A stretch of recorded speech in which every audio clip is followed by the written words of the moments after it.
Esta mañana tenemos un tema bien hermoso, es un tema que va ad hoc con la época y es el primer culto de Navidad. Y cuando uno piensa en eso que fue el nacimiento de nuestro Señor Jesucristo, miren, aunque digan que fue en septiembre o que fue en agosto, ¿no? O sea, la fecha es lo de menos, pues, o sea, a veces hay grandes conflictos por cuestiones como estas, pero no vale la pena porque lo importante es que vino.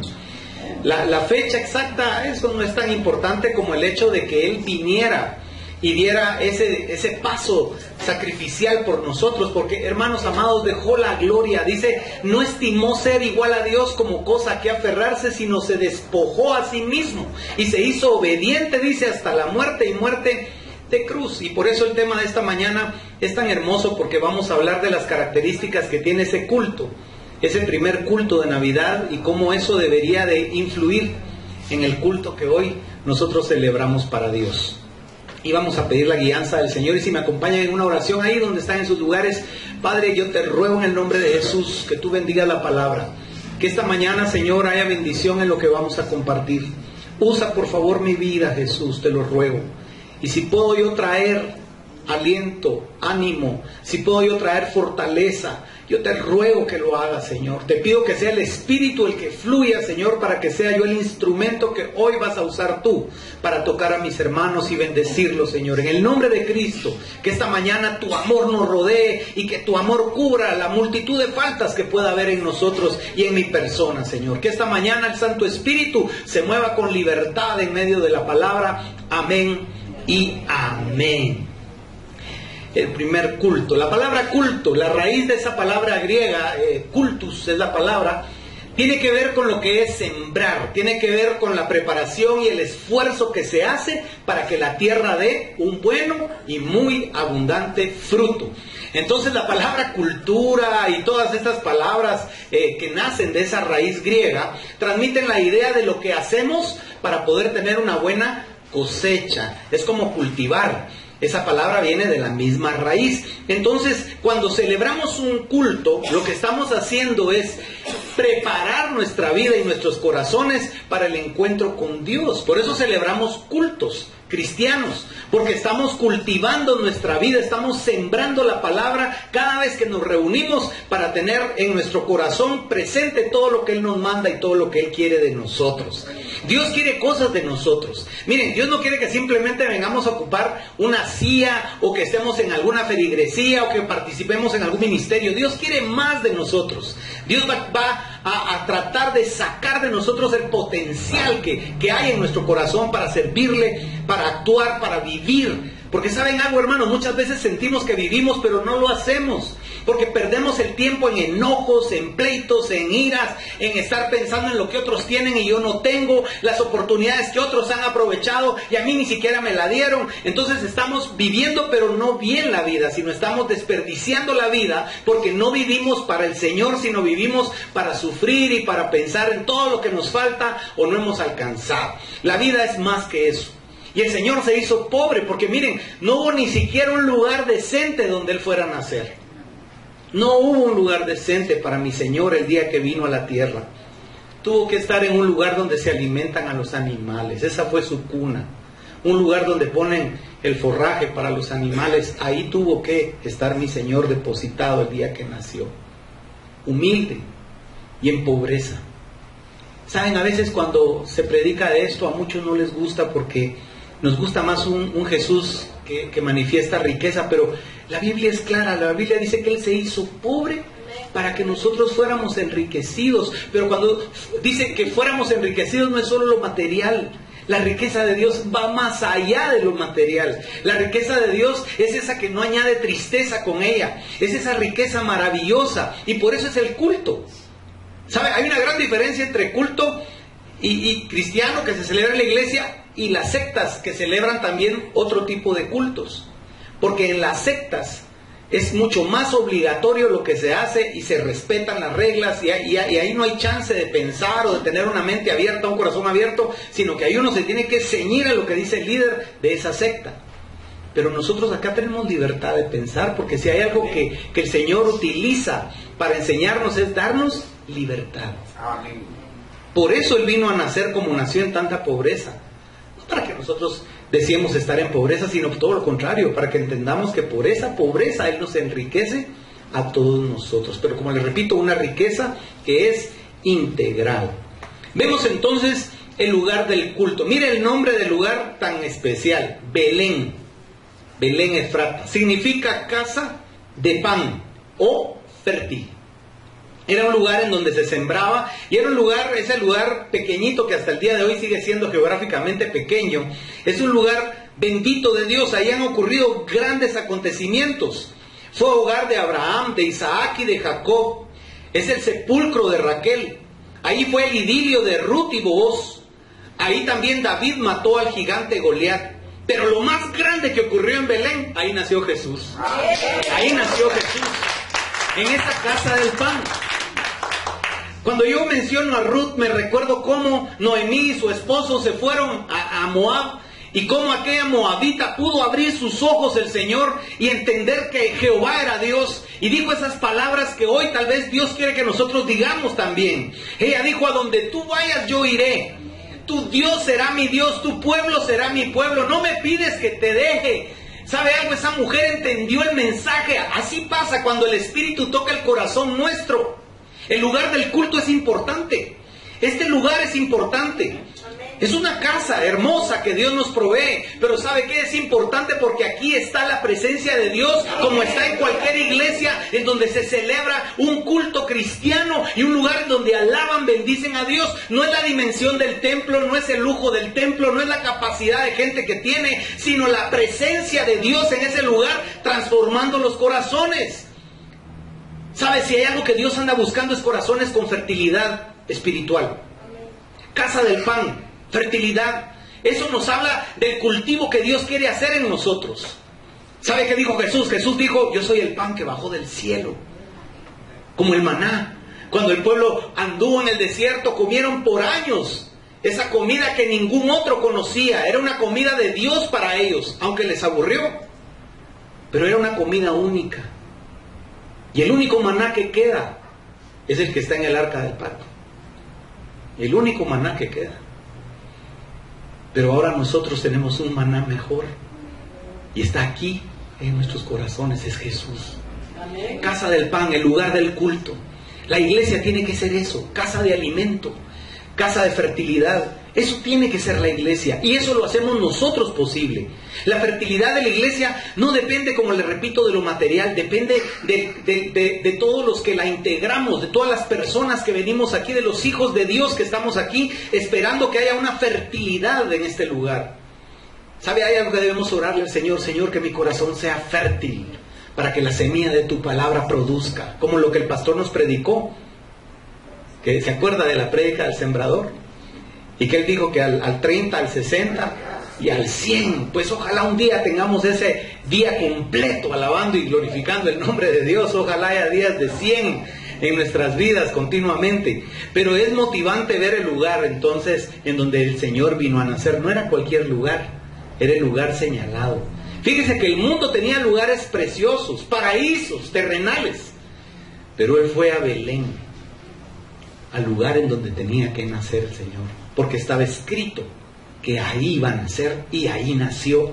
Porque sabe, eso nos habla de la fidelidad de Dios a lo que Él ofrece. El Señor dejó establecido que ahí iba a nacer el heredero de David, el rey de reyes. Y ahí nació como estaba escrito en la palabra de Dios. A veces nosotros dudamos de lo que aquí dice y no debemos hacerlo.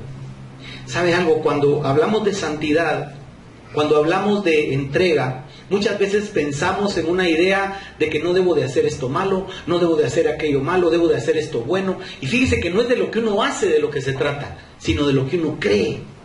El Señor me ha estado hablando seriamente acerca de lo que creo. A veces nosotros juzgamos a otros, vemos a otros y es difícil que nos veamos a nosotros mismos, pero cuando hacemos esa visión introspectiva nos damos cuenta que de verdad lo que creemos vale mucho para Dios. A veces queremos darle a Dios carne mejorada, dice el pastor.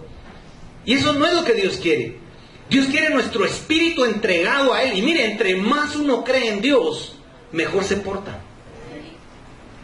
Cuando usted ama más a una persona, ¿se recuerda aquella mujer que llegó a los pies de Jesús? Y Simón el leproso, porque era un leproso. No tenía nada que estar hablando. Pero en su mente le estaba cavilando y Jesús lo voltea a ver y le dice: Simón, yo sé quién es esta mujer. ¿Tú crees que no la conozco? Sé perfectamente quién es. Pero ¿sabe qué le dijo Jesús a esa mujer? Le dijo: porque mucho has amado, muchos pecados te son perdonados. ¿Sabe por qué? Porque esa mujer amó a Dios cuando estaba haciendo lo que estaba haciendo. No le importó el qué dirán, no le importó que ella no estaba invitada, no le importó que ella se metió en un lugar donde posiblemente podía ser apedreada después. Ella se entró y dijo: aunque me maten, pero yo no me quedo con el gusto de besar los pies de mi Dios, de llorar a los pies del que me puede salvar. Y Él la perdonó. ¿Por qué? Porque lo amó. Es lo que creemos. Cuando creemos, estamos amando. Cuando le creemos a alguien, estamos amando a esa persona, porque estamos creyendo en ella. A mí, lo personal, la política no me gusta, porque no tengo nada que ver con eso. Pero tuve la oportunidad de conocer personalmente a uno de nuestros diputados. Aquí cerca, en la calle, nos topamos y fue una cosa que él se me quedó viendo y me le quedé, nos saludamos y pusimos nuestro saludo y luego nuestras palabras en la boca y pudimos platicar un poquito. Pues esta semana yo le escribí algo que Dios puso en mi corazón y yo le escribí en privado. Dije: ni lo va a leer, digo que está ocupadísimo. En menos de un minuto me estaba contestando. Porque yo le dije que yo iba a orar por él. Y le iba a pedir a Dios que él fuera recto, que él no le robara a Guatemala. Y que por lo menos fuera una voz en medio de un montón de gente que ahoga las voces de los que necesitamos un cambio en este país. Y me puso: agradezco que usted ore por mí, me dijo. Por favor, hágalo. No deje de hacerlo. Me motiva que alguien, porque ¿sabe qué? Todos me escriben para insultarme, me dijo. Y qué bonito entre todos los insultos encontrar a una persona que me reta a ser honrado y que me habla de un Dios que me puede guardar y bendecir. ¿Sabe una cosa? Nosotros podemos ser fértiles, hermanos, y podemos dar esa fertilidad a otros. Es una fertilidad contagiosa. Y por eso creer en el Señor es tan importante. Y el lugar es tan importante. Ojalá nuestro corazón sea un Belén, sea una casa de pan para el hambriento. Que la gente que no conoce a Jesús conozca a Jesús, no por lo que hablamos, por cómo vivimos y por cómo estamos dando un testimonio de fe verdadera. Saben, muchos menospreciaban este lugar. Y vean lo que dice un profeta en Miqueas, capítulo 5, verso 2. Miren lo que dice Miqueas. Dice: pero tú, Belén Efrata, pequeña para estar entre las familias de Judá, de ti me saldrá el que será Señor en Israel, y sus salidas son desde el principio, desde los días de la eternidad. Mire qué bonita figura, porque así como Belén era pequeñita, era un lugar insignificante, y ahí nació el Rey de Reyes y el Salvador, nosotros también, alguien puede decir, en Byron, en ese tipo. Pero ¿sabe qué dice el Señor? Byron, pequeñito para estar entre los seres humanos. En tu corazón va a habitar Jesús el Señor. Y aunque otros te vean pequeño, yo te veo grande, porque dentro de ti está mi presencia. Hermano, esto lo debemos nosotros tomar en consideración. Ahora, vea conmigo lo que dice Mateo 2:6. Y tú, Belén, de la tierra de Judá, que significa alabanza, no eres la más pequeña entre los príncipes de Judá, porque de ti saldrá un guiador, note, que apacentará a mi pueblo de Israel. Jesús apacienta hasta este día al Israel que conocemos, que está allá del otro lado del océano, y el Israel espiritual que somos nosotros. Israel es príncipe de Dios, y príncipe es principal. Entonces nosotros para Dios somos principales, somos príncipes, somos importantes, y tenemos una estatura que aunque otros no la puedan ver, nosotros debemos verla y entender que somos hijos de un rey. Y cuando caminamos y cuando actuamos y cuando vivimos, tenemos que hacerlo en base a ese pensamiento de que soy un hijo del Rey de Reyes, del Creador del universo. esto. Y donde yo me paro, ahí se para mi Padre. Y donde mi huella queda la huella de mi Señor. Y a donde yo vaya, yo declare lo que yo declare en el nombre de Jesús ocurrirá. Porque Dios va a oír mi palabra y la va a ejecutar. Porque es en su nombre y para su gloria. Nosotros tenemos que pensar que podemos hacer cosas grandes. Empezar a pensar en grande. Porque ¿sabe algo? Pensamos muchas veces en pequeño. Y eso no es bueno. No es bueno. La humildad es buena. Pero ese conformismo y esa mediocridad en la que Satanás nos quiere poner no es buena. ¿Sabes algo contra lo que yo en lo personal he tenido que luchar? Sentirme pequeño, sentirme inútil, sentirme no capaz. Pero Dios ha ido transformando mi corazón, acomplejado, mi corazón empequeñecido por las circunstancias, y Él lo hace grande ahora. Ahora yo me veo al espejo y yo veo al Hijo de Dios. ¿Sabe algo? El otro día le decía a Betty con lágrimas en el carro, le dije, fíjate que yo no sé, pero yo tengo fe que yo me voy a ir con Dios. Yo tengo esa fe y a mí no me mueven de ahí y no pienso moverme de ahí hasta el día que Él me llame. He dejado de hacer muchas cosas y he hecho otras de las que me avergüenzo hasta este día. Pero hay algo de lo que estoy seguro. Dios dio su vida por mí y yo valgo su sangre y me voy a ir con Él el día que muera o el día que Él me llame. Esa es la importancia de no sentirnos empequeñecidos, aunque la visión de todos sea que somos pequeños. Entiéndalo, para Dios usted es grande, usted es un universo. Usted es grande para Dios. Tiene capacidades de parte de Dios que tal vez nunca ha considerado, pero usted debe considerarlas y pensar en ese Dios de amor, en ese Dios que lo ama, en ese Dios que lo quiere usar. El motivo del culto, de ese primer culto. En Mateo 1:23 dice: He aquí una virgen concebirá y dará a luz un hijo, y llamará su nombre Emmanuel, que traducido es Dios con nosotros. Eso significa ese nombre tan bonito, Emmanuel. El motivo del culto era el nacimiento de Dios con nosotros. ¿Sabe? Cada culto cristiano que se celebra trata de que entendamos eso. Cada predicador que se levanta y dice la palabra, lo que está intentando es que cada persona que escuche entienda que Dios está con ella, que Dios está con ustedes.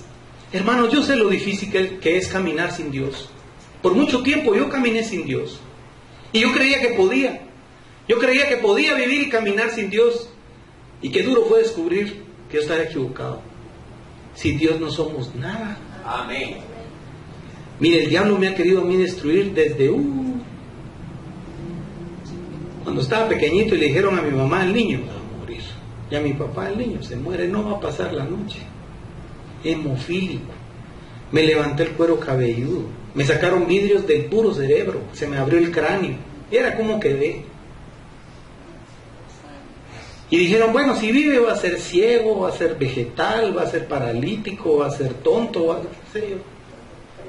El peor pronóstico. Ese era mi pronóstico. Y yo, hermanos, de 2 años. Pero había un rey en el cielo mirando y dijo, no va a ser ciego, no va a ser paralítico, va a ser mi siervo. Me va a servir un día. Me va a servir, me va a ser útil un día.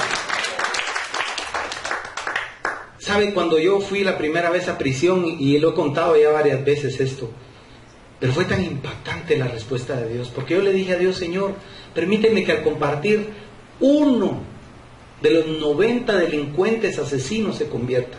Uno. Eso le pedí a Dios. Y hablé sin llevar nada preparado, porque el que iba a hablar era un hermano. Y cuando ya estaba ahí me dijo, habla vos. A la no le dije, yo vine a comer par y a repartir las galletas, le dije, pero yo no traigo nada, le dije. Bien, Dios te va a usar, me dijo, habla, y me pasó enfrente. Va a hablar el hermano y me pasó. Un aplauso para el hermano y los presos así viéndome, aplaudiendo hacia la fuerza. Mire, hermano, mire, puro los 3 huitecos. Ay, Dios mío, dije yo cuando estaba parado ahí. Y mire, en el nombre de Jesús, dije yo, abrí la Biblia y les empecé a hablar. Y como soy barato para hablar, mire, hoy va a ser media vigilia aquí. No, no, mira que empecé yo, hermano, y cuando sentí, iba a hablar 30 minutos, hablé 2 horas y media. 2 horas y media. Y no me callaron, porque estaban los misioneros españoles, estos de remar, y ellos así, mire, felices, y todos oyéndome. Y yo dije, uy, y ni sentí el tiempo. Entonces cuando terminé les dije, miren, yo sé que ustedes aquí pararse o levantar la mano es un compromiso, pero yo quiero dejarles algo. Les dije, yo quiero que ustedes abran su corazón, el que quiera, para Jesús. Denle un chance a Jesús en sus vidas. Y ahí en su lugar, sin hacer mayor movimiento, repitan esta oración conmigo, así en voz bajita, para que nadie los vaya a molestar después. Y dije, Señor Jesús. Y los 90 dijeron, Señor Jesús. Y los 90 le abrieron su corazón a Jesús. Muchachos con demonios tatuados en el cuerpo, muchachos llenos de vicios, muchachos asesinos, le dijeron ese día, te recibimos en el corazón. Jesús sabe algo, esos 90 muchachos, sin importar lo que después hicieron, el día que yo llegue a la gloria, le he pedido a Dios, quiero ver esos 90 muchachos en el cielo, en el nombre de Jesús. Miren, no se me va a olvidar uno de ellos. Estaba quebrado las 2 piernas, porque dice que se quiso fugar. Entonces había unos grandes pinos, y mire, puras las caricaturas, se subió puro gato en el pino hasta la punta, y empezó a hacer así, mire. Y como a la par estaba la Pepsi-Cola, donde el pino agarró aviada, se soltó, y fue a caer al techo de un camión, pero ahí se quebró las 2 piernas. Y el camión se fue y llegó hasta la costa, pero cuando se bajó en la costa lo está esperando la policía y de regreso otra vez. Ese estaba ahí ese día. Yo acuerdo cómo lloraba y cómo le pedía a Dios que lo ayudara. Mire, hermano, yo le digo algo. Dios me ha permitido ver cosas en el hospital con Ana Lili, mi mamá. ¿Se acuerda las cosas que Dios nos permitió ver tan lindas ahí? En las escuelas públicas, cuando ustedes iban a compartir. Tantas vidas tocadas. ¿Sabe que un muchacho que nos arregló la electricidad, empleado de la empresa eléctrica, le dijo a mi papá, usted es el pastor Miguelito, ¿verdad? Le dijo el muchacho así con su casquito ese metálico que usan. Sí, le dijo mi papá. Usted no se acuerda de mi hermano Miguelito. Yo era de unos niños que vivíamos en un palomar ahí cerca de la iglesia en la zona 11. ¿Se acuerda que usted nos fue a buscar para darnos comida, para darnos medicina, para ir al doctor? ¿Sabe algo, hermano? Usted marcó mi vida. ¿Sabe que yo cambié a raíz de ir a la iglesia? Y con mis hermanos todos estamos siguiendo a Dios. Fíjense qué lindo, jovencitos que no tenían nada y los fuimos a buscar. Les regalamos bicicletas, porque los hermanos de la iglesia nos dieron bicicletas, las pintamos, las dejamos puras nuevas. Les dimos hasta un go-kart de pedales, les dimos que nos regalaron. Les dimos canastas de Navidad, que un hermano nos llevó 125 canastas navideñas y repartimos a toda la gente canastas navideñas. Hasta sobraba, mire, comí risitos todo el año, porque quedaron canastas navideñas. Yo era el guardián y me rayé con todas las que quedaron. Pero ¿sabe algo? Esos muchachos, ese muchacho le decía, pastor, mi vida fue diferente gracias a usted y a la hermana Magdita, que nos daba la clase de escuela dominical. Mire, fue algo tan bonito ver una vida transformada por el Señor. No se vea pequeño como un Belén pequeño, véase grande como el lugar en donde vive y nace el Señor Jesucristo. Aleluya. El auditorium en ese culto, así como acá que es tan selecto, en ese momento también lo fue. Hubo alguien como un José, que tuvo 4 revelaciones de Dios y las obedeció todas ellas, y vamos a ver algunas. En Mateo, capítulo 1, verso 20, dice, y pensando él en esto, he aquí un ángel del Señor le apareció en sueños y le dijo, José, hijo de David, no temas recibir a María tu mujer, porque lo que en ella es engendrado del Espíritu Santo es. Y en Mateo 2:13 dice, después que partieron ellos, he aquí un ángel del Señor apareció en sueños a José y dijo, levántate y toma al niño y a su madre y huye a Egipto y permanece allá hasta que yo te diga, porque acontecerá que Herodes buscará al niño para matarlo. Ahora, el auditorium era José, María, los pastores y aquellos magos que vinieron desde lejos. Había un auditorium en ese primer culto navideño. Y en este caso era un hombre que tenía sueños proféticos. Una mujer que también tuvo visiones de ángeles, que era María, la mamá de Jesús. Y esos pastores que vieron al ángel y luego a las huestes celestiales cantando. Todo eso ocurrió en el primer culto. Mire qué alabanza, pura la de hoy. que había un montón de ángeles aquí ayudándome y estaban con nosotros cantando. Pues esa noche los pastores no tenían ni guitarra, aquí todavía había guitarra, ahí no había guitarra, pero un ángel bajó y les habló y les dio buenas nuevas de lo que es el Evangelio. Les anunció la buena noticia del nacimiento del Salvador. Y esos ángeles dieron ese testimonio en el primer culto. ¿Sabe algo? Cuando uno viene a la iglesia, viene a oír la voz sobrenatural de Dios. En el primer culto habló, y de ahí en todos los que siguieron, el Señor sigue hablando. Sigue hablando a nuestros corazones que a veces están apocados por los problemas, a veces están afligidos por las cosas que nos pasan. Mire, solo Dios sabe la fiesta que uno lleva dentro. La gente a veces nos ve y no se imagina lo que llevamos dentro. Pero mire qué hermoso es que en el culto la voz angélica, la voz profética, la voz divina llega a nosotros. Y es un mensaje que nos avisa, es un mensaje que nos quita el temor de hacer algo o de recibir algo. José dijo, voy a abandonar a María porque saber ni quién la embarazó y para que nadie la vaya a apedrear porque la amo a pesar de que ella hiciera lo que hizo, me voy a ir en secreto y que me echen la culpa a mí de que solo la embaracé y yo la abandoné. Y el ángel le habló y le dijo, no temas recibirla. Y mire qué interesante porque él le creyó al ángel. Y alguien dirá, pero era un ángel, pero ¿y no al papá de Juan el Bautista también le habló un ángel y no creyó? Pues le digo, ¿y cómo? Le digo, si mi mujer es ¿Se acuerda qué le pasó a ese hombre por no creer? Quedó mudo. Pero José, las veces que el ángel le habló, él le creyó, hizo lo que Dios le ordenó. Mire, ese es un gran mensaje el de José. Y de José se habla poco en las prédicas. Pero José era un hombre obediente. Era un hombre noble. Era un hombre lleno de la capacidad. ¿Sabe qué? Fue el que él escogió para ser papá de Jesús. Fue un hombre que guió a Jesús en su infancia, que compartió tantas cosas con Jesús. Se considera que él era mucho mayor que María. Yo no le sabría decir. Lo que le puedo decir es que tenía un gran corazón. Era un hombre dócil a la voluntad de Dios. Hacía lo que Dios le ordenaba hacer y era hijo de David. Era descendiente de un rey. Y él iba a ser el papá terrenal del Rey de Reyes. Iba a cuidar de ese niño. Mire qué privilegio. Él entendió el privilegio. Hizo todo lo que tenía que hacer. O sea, ese auditorium, esos pastores que escucharon esa maravilla de los ángeles. Mire lo que dice en Mateo 2, versículos 19 al 22. Dice, pero después de muerto Herodes, he aquí un ángel del Señor apareció en sueños a José en Egipto, diciendo, levántate, toma al niño y a su madre y vete a tierra de Israel, porque han muerto los que procuraban la muerte del niño. Entonces él se levantó y tomó al niño y a su madre y vino a tierra de Israel. Pero oyendo que Arquelao reinaba en Judea en lugar de Herodes su padre, tuvo temor de ir allá. Pero avisado por revelación en sueños, se fue a la región de Galilea.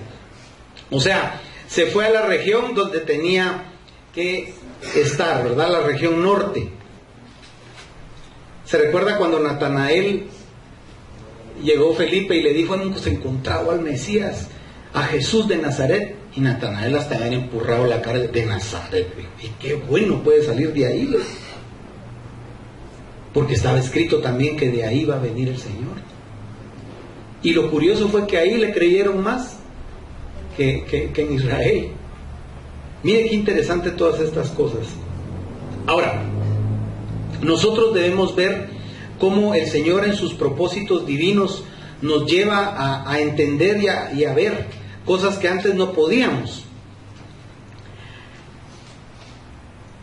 El tema de la predicación ese día,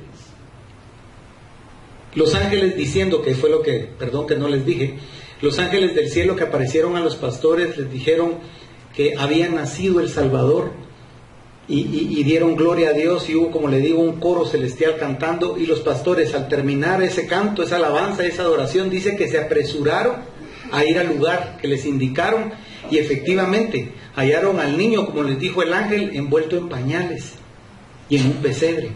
Y le contaron ellos a José y a María lo que los ángeles, y dice que María La madre del Señor guardaba en su corazón todas aquellas cosas. Mire qué interesante, la predicación en ese culto era que había nacido un Salvador. El tema de toda prédica se debe de llevarnos siempre a la cruz y al Salvador de nuestras vidas, al que puede resolver los problemas que nosotros no podemos resolver, el que cargó, dicen, nuestras culpas, nuestras enfermedades, que llevó en el madero todo nuestro dolor, porque es el amor de Dios lo que tenemos que predicar. Esa debe de ser la razón y el motivo de la predicación en el culto cristiano. Ahora, al finalizar el culto, hubo buena ofrenda, fíjese, porque se acuerda que llegaron esos magos y llevaron 3 regalos: incienso, oro y mirra. ¿Sabe algo? Dios es tan bueno que Él en su sabiduría permitió que estos hombres llegaran a conocer al Salvador y a cambiar sus vidas. Y lo precioso de esa enseñanza, de lo que ellos dieron, no es tanto lo material, no es tanto a irse al oro o a la mirra que era cara o al incienso, no. Proveyó lo necesario para el Señor. Esos 3 regalos simbolizan la provisión de Dios para todo lo que Jesús iba a tener que pasar: su nacimiento, su vida y su muerte. Porque ¿cómo se iban a ir a Egipto? ¿Con qué ganas? El oro que llevaron los magos. Mire, Dios financió ese viaje, ida y vuelta. ¿Cómo será Dios de que Él piensa en nosotros y no hemos, dice la Biblia, ni abierto la boca para hablar, y Él ya sabe de qué tenemos necesidad? Y Él provee, hermanos. Yo no sé usted, pero yo conozco un Dios que cómo provee, fíjese. Un Dios de provisión. Ya veo que hay pocas personas hoy, y así ha estado algunos domingos que ha habido poca gente, pero le quiero testificar que la provisión ha sido mucho más abundante ahora que cuando se llena. Porque Dios envía a la gente que necesita enviar. Hoy le quiero dar un testimonio que me hizo llorar ayer mi hermano, contándomelo. Yo le deposité a él su aguinaldo, y él iba con eso a comprarle siempre a los niños y a compartir él con los niños. Pero me dijo, llorando, me dijo, pasó algo increíble. Hay una amiga de mi tía Patti, una persona que no viene a la iglesia, no pertenece a esta iglesia, pero que por medio de las fotos y lo que mi tía y Yuri ponen en Facebook, ella ha visto, y ella conoce a mi hermano. Pues lo llamó y le dijo, fíjate que te deposité, le dijo, porque ella, cuando estuvo, en una de las veces que mi hermano vino, ella lo sacó a pasear allá a Cayalá y todo eso. Entonces ahí le dijo, Yuri, dame tu cuenta de banco, le dijo. Así si te mando tu ofrendita o algo, yo solo la deposito. Ay, gracias, dijo mi hermano, y le dio la cuenta, y ella tenía el número de cuenta de mi hermano. Mi hermano fue al banco a sacar su aguinaldo y a comprar lo que tenía que comprar para los niños. Cuando recibió ese mismo día, fíjese, el día que él fue al banco, recibe la llamada de esta persona sin saber él.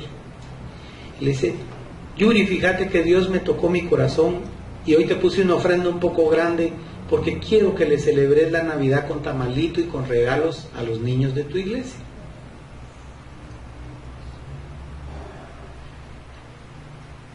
Mi hermano me dijo, yo había dispuesto a apartar una cantidad, me dijo, para hacerle la bulla a los niños. Pero cuando ella me dijo la cantidad,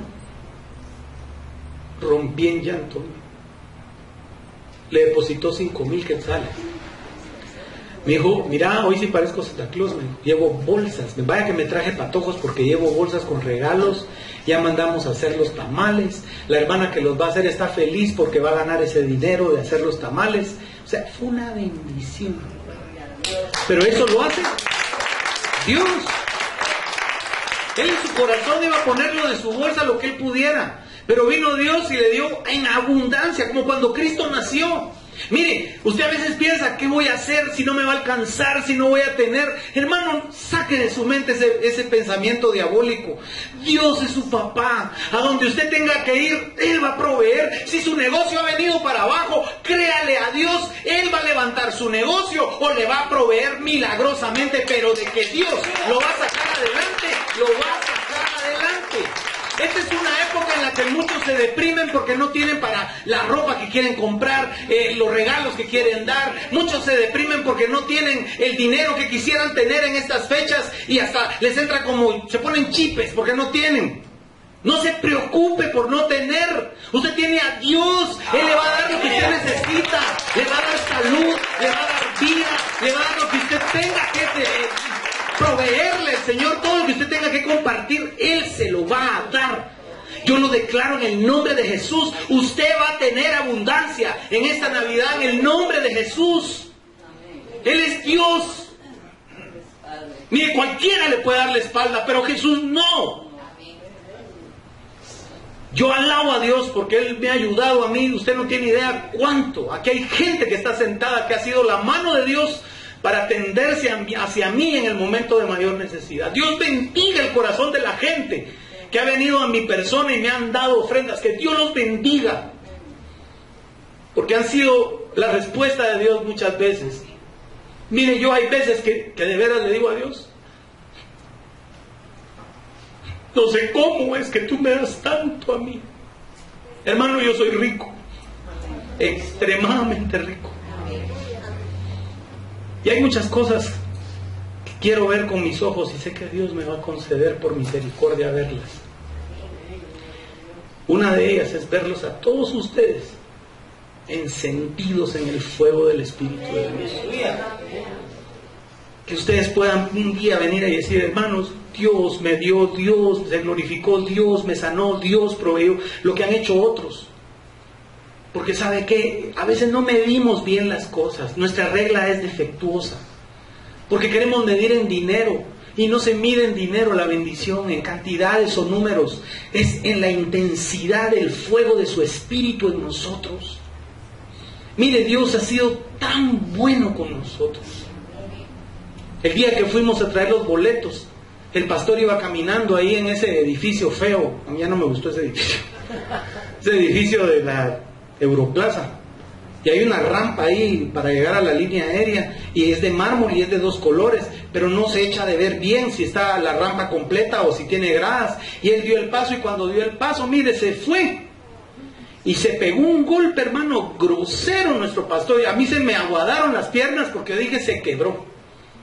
Porque él, mire, tronó en el suelo. Y me dijo, mijo, me quebré el brazo. Me dijo, mire, yo tenía hasta miedo de moverlo. Bendito Dios, no se quebró nada. Y gracias a Dios ahí con dolor y todo. Y se fue con Miguelito. Pobre mi papá, por llevar a Miguelito, se aguantó y se fue con dolor. Para acompañar a mi hijo en su primer viaje en avión. Ahora mire, yo alabo a Dios porque ese día yo le dije, Señor, que mi papá no se golpee. Yo, mire, hermano, le pedí a Dios que mi papá no se golpee, que no fuera un golpe grosero, un golpe de esos que provocan cosas después. Porque tan feo que es ver a alguien que uno ama lastimarse de esa manera. Aflige. Pero mire, Dios fue, mire como que la mano de Dios se hubiera puesto ahí. Y viera que el policía cuando llegamos a la puerta le dijo, se lastimó. Ay, sí, le dijo, viera qué golpe. Ah, la señora, viera cómo hemos hablado aquí porque no es el primero. Viera cuánta gente se ha caído ahí. Ingratos que no ponen una baranda o algo, ¿verdad? Pero alabo a Dios porque mire aún en eso. Y sabe que el pastor se levantó y me dijo, oremos. Y él empezó a decirle, gracias Dios porque estás conmigo. Gracias por guardarme. Se puso a alabar a Dios. Se puso a alabar a Dios, no se puso a quejarse o a pelear. Ahí me dijo, pone tus manos en mí, ora para que mi brazo si se quebró se pegue. Me dijo, orale a Dios. Y me puse a orar por él. ¿Cómo bendigo a Dios por mi pastor, hermano, mi papá? Es el mejor amigo que tengo. El mejor amigo que tengo. Y creo que es el mejor amigo de muchos aquí. Amén. Porque Dios lo llamó a él para lo que está haciendo. Y tiene su carácter y sus cosas como todas las personas, ¿verdad? Sobre esta tierra. Pero viera que yo como admiro esas reacciones que él tiene, tan bonitas las reacciones, y tan contento que iba él después, a pesar de ese golpe tan grosero. Me dijo, pero mira, el diablo está bravo, me dijo, porque vamos a ir a disfrutar con Miguelito, me dijo, pero en el nombre de Dios vamos a ir y vamos a venir con la mano de Dios. Pero le testifico esto, hermano, porque al finalizar el culto siempre hay una gran bendición. Hoy cuando salga de aquí, tal vez usted no lo sienta, no lo perciba, o tal vez sí, pero créame que cuando salga de aquí usted va a ir bendito. Y algo bueno va a pasar el día de hoy para usted. En el nombre de Jesús va a tener un momento tal vez de toque de Dios, va a tener un momento de gozo, va a tener algún momento de alegría. Y cuando lo esté teniendo, acuérdese de lo que hablamos, de lo que le estoy diciendo. Es Dios diciendo, aquí estoy, yo te ayudo, yo no te voy a dejar, no te voy a desamparar. Por eso vino a nacer Jesús, para decirnos a gritos cuánto nos ama, para decirnos, yo voy a estar ahí siempre con ustedes. Y para terminar, en Mateo, en el capítulo 2, versículos del 19 al 22, dice: pero después de muerto Herodes, he aquí un ángel, eso lo leímos, Marcos, disculpen, Mateo 2, 11 y 12, disculpe el lapsus. Y al entrar en la casa, vieron al niño con su madre María, y postrándose, lo adoraron. Y abriendo sus tesoros, le ofrecieron presentes, oro, incienso y mirra. Pero siendo avisados por revelación en sueños, que no volviesen a Herodes, regresaron a su tierra por otro camino. Aquí quiero llegar al final. Hoy usted va a salir de aquí y se va a dirigir a donde tiene planificado dirigirse. Pero así como los reyes, que no sé si eran 3, no digamos que eran 3. Melchor, Gaspar y Baltasar, dice la tradición, está bueno. Hasta un negrito creo que había entre los 3. Pues ahí van los 3. ¿Y sabe qué? Los 3 salieron de ahí y Dios les marcó otro camino. Porque se acuerda que Herodes les dijo, vayan, adórenlo y me vienen a decir dónde está. Porque lo querían matar, ya vio la matanza de los niños. Entonces ellos por revelación, miren lo que es la revelación en la iglesia, por revelación cambiaron su ruta, guiados por Dios. Ya no volvieron por el mismo camino. Y eso es una simbología. Dejaron de ser esotéricos. Dejaron de ser seguidores de creencias diabólicas y se convirtieron en creyentes de Cristo el Señor, porque dice que adoraron al niño. Note que no adoraron ni a la mamá, ni al papá, ni a los que estaban ahí en la casa o el lugar. Adoraron al niño. Por favor, que su adoración a Dios haga que el camino suyo agarre otra ruta. Que la ruta de pecado que usted tenía sea transformada en una ruta de vida. El Señor dijo, y aquí termino, Él dijo, yo soy el camino, la verdad y la vida. Nadie llega al Padre si no es por mí. A través de Jesús llegamos a Dios. No hay otro camino.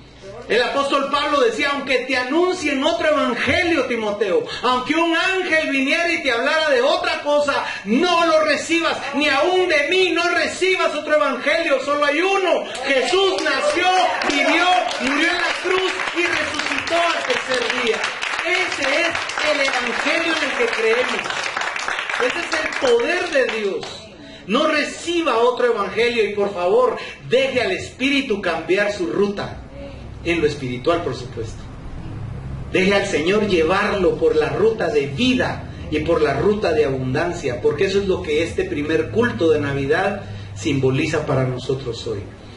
Que en estas fechas de verdad Dios llene sus corazones, sus artesas de amasar, que sus hogares estén llenos de bendición y que el Señor Jesús habite en cada acto de su vida. En el nombre del Señor vamos a terminar orando y pidiendo al Señor su bendición. Padre, yo te agradezco.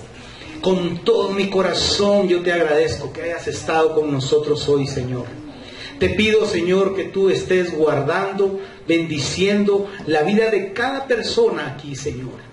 Yo te ruego que tú proveas, Señor, en estas fechas, de esa abundancia del cielo para ellos, Señor. Que todos sus sueños se cumplan, que sus proyectos sean realizados, Padre. que no haya vacíos ni ausencias, sino que todo lo llenes tú con tu poder y tu presencia en su corazón, Señor. Padre, derrama bendición de lo alto para que nuestros corazones vivan felices estas fechas, para que disfrutemos estas fechas, para que, Señor, nos reconciliemos, para que pidamos perdón y perdonemos, para que tengamos, Señor, una actitud de hijos de Dios y que nosotros venzamos el mal con el bien, Señor, en el nombre de Jesús. Que hoy sea un día que marque el resto de nuestro trayecto en esta tierra. En el nombre tuyo yo lo pido, Jesús, y que la bendición de lo alto sea sobre todos tus hijos. Y de igual forma bendigo los diezmos y las ofrendas y lo que cada uno trae para ti en este día. Gracias, Padre, porque tú provees y provees abundantemente. Gracias por estar con nosotros y bendecimos tu nombre. Amén, Señor, y amén. Aleluya.